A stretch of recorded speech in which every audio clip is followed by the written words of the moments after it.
I said who I wanted. You want Weezy? Nah, I said I wanted 50. That's what I said. He don't want no smoke, though. Oh, Lord.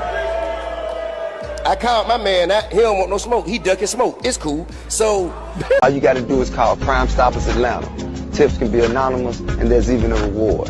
The number to Crime Stoppers Atlanta is 404-577-8477. That's 404-577-TIPS. Channel. Welcome back to Culture First TV. It's your boy Wes. Thank y'all for tuning in. Make sure you hit that like button, comment, and subscribe. Well. Another episode of 50 Cent and T.I. in a back and forth. T.I. and 50 Cent have had their back and forth over the years, few and far between, of course. But recently, T.I. was on the sit down with Shannon Sharpe and Chad Ochocinco, and he spoke on verses, and he wanted to do a verses with 50 Cent, but basically alluded to 50 Cent being scared. 50 Cent, of course, is then going to respond. He then puts up some snitching videos of T.I., him doing the tip hotline. I don't know how old y'all are, but back in the day, you know that T.I. got caught in a gun case after his friend was killed. They were in Cincinnati, leaving a club. His van gets shot up, friend gets killed. T.I. then takes that as a threat and then goes to buy a whole bunch of firearms.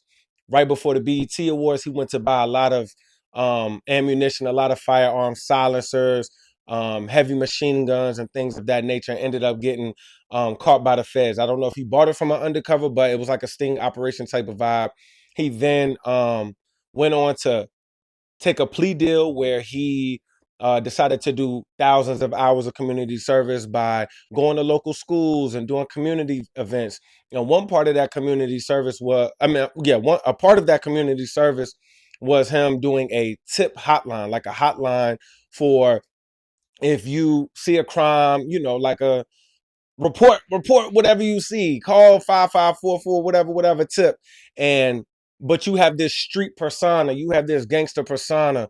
You're supposed to be a street guy, but you getting on Atlanta news telling people to tell.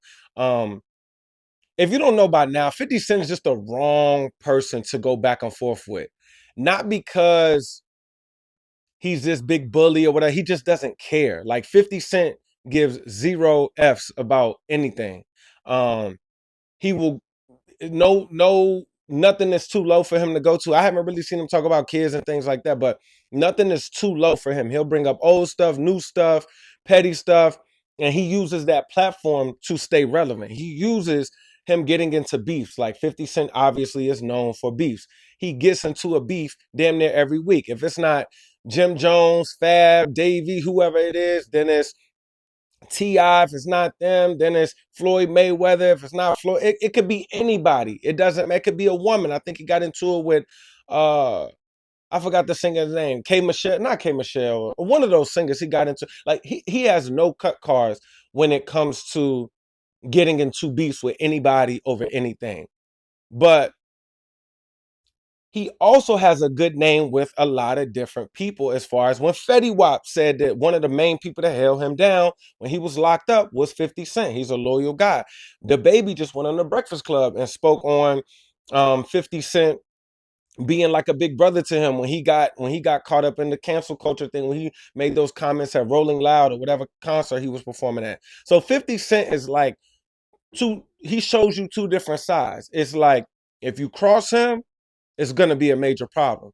But if you a good guy, he mess with you, he'll be your best friend. And so that's the duality in 50 Cent from what I've seen over the years. And that could be why Tony Yayo moved the way he do. He's like, look, I know I can't play both sides with 50 Cent. So let me just show you my undeniable loyalty to you by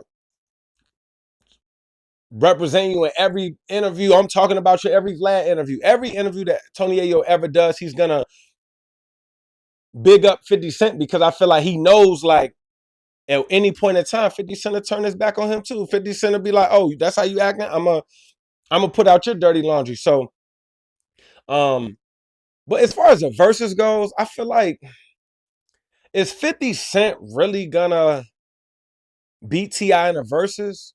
I have to really go through. T.I. has a great catalog. He has a lot of good features as far as like the Rihannas and the Swagger Like Us. He has a lot of pop hits, if that makes sense. A lot of popular songs that went #1 or got Grammys or things like that that I really wouldn't want to hear in the verses. I want to hear those deep cuts. I want to hear, 24s. I want to hear um it like I could go on and on with T.I.'s category is so long. Like he has so many hits from T.I. versus T.I.P., Urban Legend, trap music. I like Paper Trail. He got this song with Young Thug.